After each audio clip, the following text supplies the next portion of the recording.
नमस्कार विद्यार्थी मित्रांनो, रॉयल इन्फो या यूट्यूब चॅनलवर आपल्या सर्वांचे मनापासून स्वागत आहे. मित्रांनो, आजच्या व्हिडिओमध्ये आपण अतिसंभाव्य असे 20 प्रश्न पाहणार आहोत, जे बऱ्यापैकी आपल्या पोलीस भरती, तलाठी भरती किंवा MIDC किंवा इतर कोणत्याही महाराष्ट्रीय परीक्षा असतात, क किंवा ब, क, ड मध्ये असतात, त्याबद्दल विचारले जाणारे प्रश्न पाहणार आहोत. तर मित्रांनो, हा व्हिडिओ आहे तो पोलीस भरतीसाठी अतिशय उपयुक्त असे प्रश्न आम्ही निवडलेले आहेत, जेणेकरून तुम्ही येणाऱ्या कोणत्याही सरकारी नोकरीची तयारी करत असाल तर त्यासाठी आपणास हा उपयुक्त असा ठरणार आहे. चला मित्रांनो, जास्त वेळ न घालता आपण व्हिडिओला सुरुवात करूया. व्हिडिओ शेअर, लाईक करायला विसरू नका आणि चॅनलवर नवीन असल्यास चॅनल सबस्क्राईब करायला विसरू नका.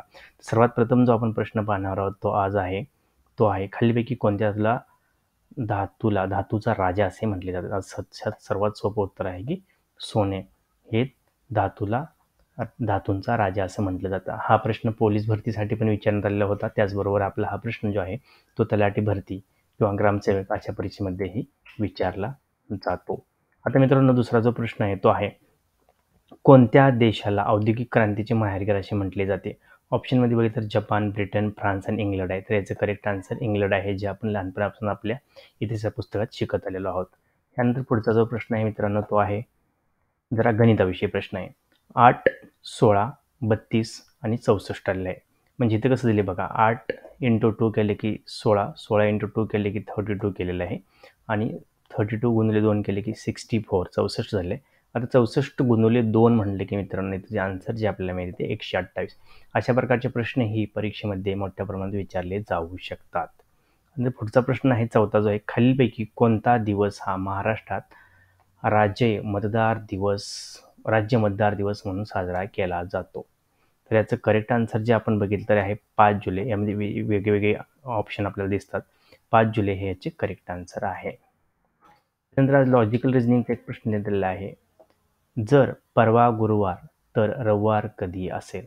तर मित्रांनो, परवा गुरुवार म्हणजे आज, तर रविवार कधी असेल तर ही शनिवारी बोललेली गोष्ट आहे.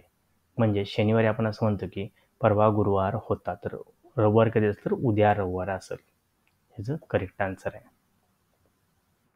त्यानंतर पुढचा प्रश्न आहे, पुढचा आन्सर आपण भारतातील पहिले ब्रिटिश संसदेचे सदस्य कोण होते. भारतातील पहिले ब्रिटिश संसदेचे सदस्य कोण होते तर दादाबाई नौरोजी. ह्याचं करेक्ट आन्सर आहे दादाबाई नौरोजी. जर आराध्याचा जन्म 23 मार्च 2015 रोजी बुधवारी झाला असेल तर त्या वर्षी शिक्षक दिन कोणत्या वार असेल. हे अशा प्रकारचे हे प्रश्न, गणितातले प्रश्न विचारले जाऊ शकतात. शिक्षक दिन 5 सप्टेंबरला असतो, तर त्याचं करेक्ट आन्सर आपल्याला मिळणार आहे ते मंगळवार, बुधवार, सोमवार, गुरुवार. त्याचं करेक्ट आन्सर येणार आहे सोमवार. ह्या प्रकारच्या प्रश्नाचाही विद्यार्थी मित्रांनो आपणास खूप असा अभ्यास करावा लागेल, जेणेकरून आज इथं जन्माविषयी विचारले जाते की ह्याच प्रकारचे वेगवेगळे प्रश्न परीक्षेमध्ये विचारले जाऊ शकतात. त्यामुळे अशा प्रकारच्या प्रश्नाचंही आपल्याला व्यवस्थित असं प्रॅक्टिस करायचं आहे. त्यानंतर पुढचा प्रश्न आहे, मुघल सम्राट औरंगजेबाने संभाजीचा मुलगा शाहू व त्याच्या आईला कुठे कैद केले होते. ऑप्शन 1 खानदेश, दुसरा आहे सातारा, तिसरा आहे मेवाड, चौथा आहे अवध. तर याचं बरोबर जे आन्सर आहे ते सातारा. सातारामध्ये आपल्या शंभूराजांच्या मुलगा शाहू व त्यांच्या पत्नींना कैद करण्यात आलं होतं. त्यानंतर पुढचा प्रश्न आहे, केदारनाथ हे कोणत्या राज्यात आहे. Option 1 Madhya Pradesh, option 2 Uttar Pradesh, option 3 Uttarakhand, option 4 Odisha. Correct answer आहे उत्तराखंड मध्ये केदारनाथचं मंदिर आहे. त्यानंतर पुढचा प्रश्न आहे, कारगिल कोणत्या राज्यात येते. पहिला ऑप्शन आहे जम्मू काश्मीर. हे सोपा प्रश्न आहे, याचं अंतर आहे जम्मू आणि काश्मीर. त्यानंतर पुढचा प्रश्न आहे मित्रांनो, खालीलपैकी सर्वात मोठी पेशी निवडा. ऑप्शन 1 चेतापेशी, ऑप्शन 2 गालाची पेशी, ऑप्शन 3 स्नायू पेशी आणि अस्थिस पेशी. करेक्ट आन्सर आहे चेतापेशी ही सर्वात मोठी पेशी असते मानवी शरीरात. पुढचा प्रश्न आहे, कलागती लावणारा, तंटे उत्पन्न करणारा माणूस या अर्थी पुढीलपैकी कोणता वाक्प्रचार आहे. हे व्याकरणमध्ये विचारले जाणारे प्रश्न आहेत.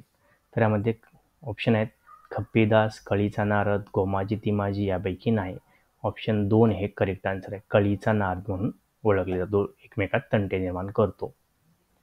त्यानंतर जनरल नॉलेजचा क्वेश्चन जो आहे ते ऑग सन सू की कोणत्या देशाचे नोबेल पुरस्कार विजेते आहे?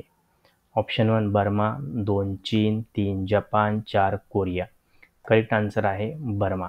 विद्यार्थी मित्रांनो, आपल्याला नोबेल पुरस्कार दिले जातात त्याचीही सविस्तर माहिती परीक्षेच्या अगोदर एकदा आपल्याला करून घ्यायची आहे, जेणेकरून असे सोपे सोपे प्रश्न आपल्याला 1-2 मार्क 100% देऊन जातील. प्रश्न 14वा, MC मेरी कोम कोणत्या राज्याची आहे? ऑप्शन 1 मणिपूर, 2 आहे आसाम, 3 आहे मिझोराम, 4 आहे मेघालय. करेक्ट आन्सर मेरी कोम आहे. मित्रांनो, मेरी कोम ही बॉक्सर प्लेयर खेळाडू आहे. तर आपल्याला असाही प्रश्न येतो की मेरी कोम कोणत्या खेळाशी निगडीत आहे? तर आपल्याला लक्षात ठेवायचे बॉक्सिंग. प्रश्न 15वा, भारताने कोणती शासन पद्धती स्वीकारली आहे?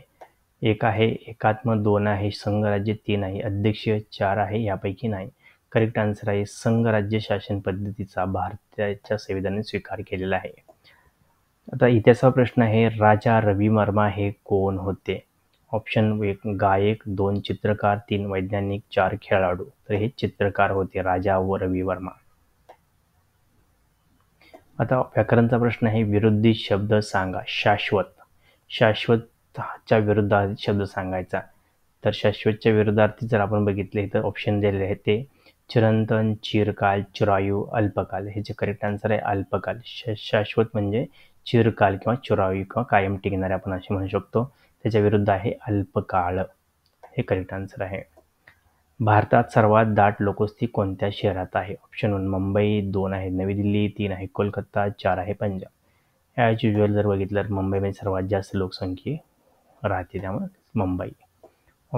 प्रश्न 19, कोणत्या देशाने सर्वप्रथम प्लॅस्टिक कप व प्लॅस्टिकवर बंदी आणली होती? ऑप्शन 1 आहे जर्मनी, 2 आहे फ्रान्स, 3 आहे स्वीडन, 4 आहे ब्रिटन. तर फ्रान्सने, युरोपमधील फ्रान्स देश आहे त्यांनी सर्वात प्रथम प्लॅस्टिक कप व प्लॅस्टिकच्या वापरावर बंदी आणलेली होती. सर्वात लास्टचा जो प्रश्न आहे आपल्याला येऊ शकतो, महाराष्ट्राचे सर्वात पहिले मुख्यमंत्री कोण होते? तर याचं करेक्ट ऑप्शन आहे यशवंतराव चव्हाण. हे महाराष्ट्राचे सर्वात प्रथम मुख्यमंत्री होते, जे की पश्चिम महाराष्ट्रातून येतात. त्यांचे गावाचे नाव आहे देवराष्ट्रे.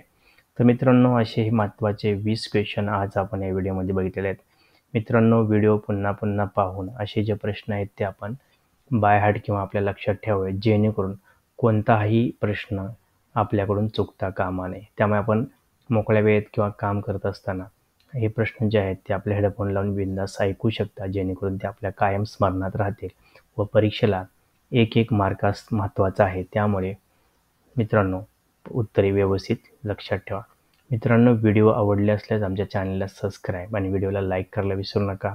आपल्याबरोबर आपले मित्र परीक्षेची तयारी करत असतील तर त्यांना आमचा व्हिडिओ शेअर करा, जेणेकरून नॉलेज दिल्याने वाढेल व आपल्याही स्मरणात राहील. तर मित्रांनो, व्हिडिओ शेवटपर्यंत पाहिल्याबद्दल आपले हार्दिक आभार. अशाच नवीन व्हिडिओ करता आमच्या चॅनल सबस्क्राईब करा व पुन्हा भेटूया. तोपर्यंत टेक केअर, अभ्यास करा. Bye bye.